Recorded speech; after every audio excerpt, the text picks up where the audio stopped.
look, I mean, besides being Greek American, and first of all, we're the same age. We started together. We grew up in the same neighborhood in Los Feliz and Silver Lake. So we had a lot of social interaction before we started working together.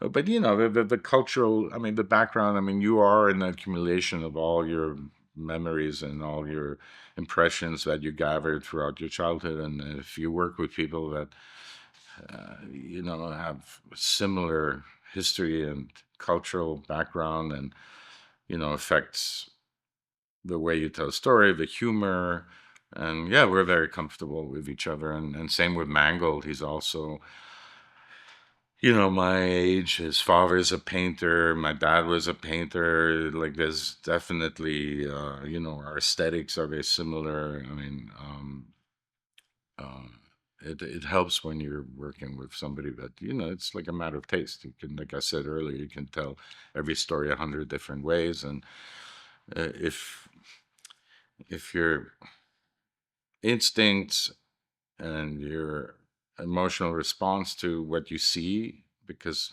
not all of it really can be planned in cinema. I mean, you of course talk about conceptually about what you're going to do, but most of it in the relationships that I appreciate working with a director are on the spot, instinctively reacting to things. And of course, if you're with someone who's has similar reactions and recognizes certain things the same way, and that makes it very helpful.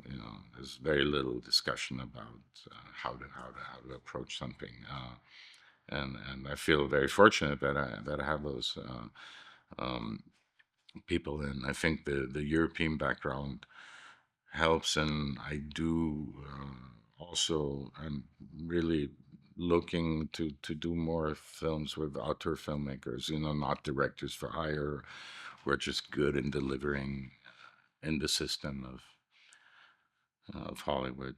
So auteur filmmaker is somebody who's y- is it's not just because he's the writer. It's because he he's a creative person who thinks outside of the box of what's standard storytelling. And it's somebody who's also a film lover, is very knowledgeable.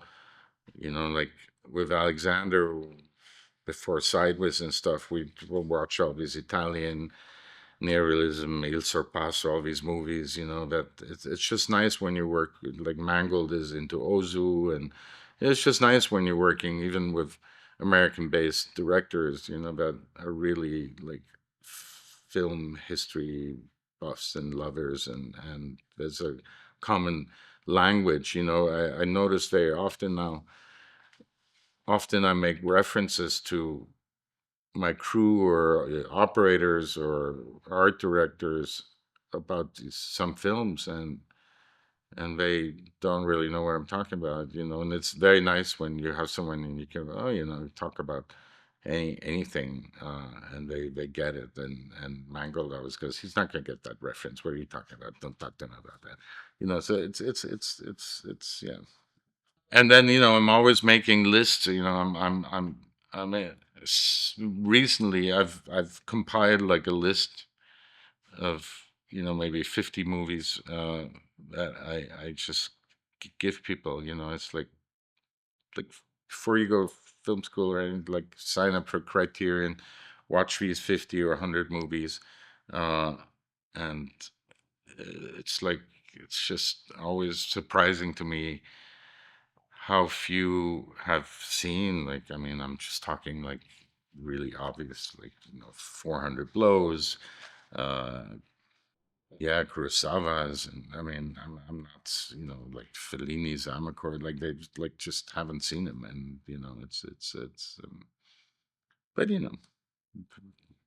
everyone can tell their own stories in their own movies. But I do think it's nice if you're aware of, the you know, uh, Fassbinder movies. And somebody just sent me Scorsese's list of 38 movies, and there were some movies on there I was super happy to see, like Fear Eats Soul of Fassbinder, which is not even that one of his more known movies, but it's like these people really love cinema, and I think it's important.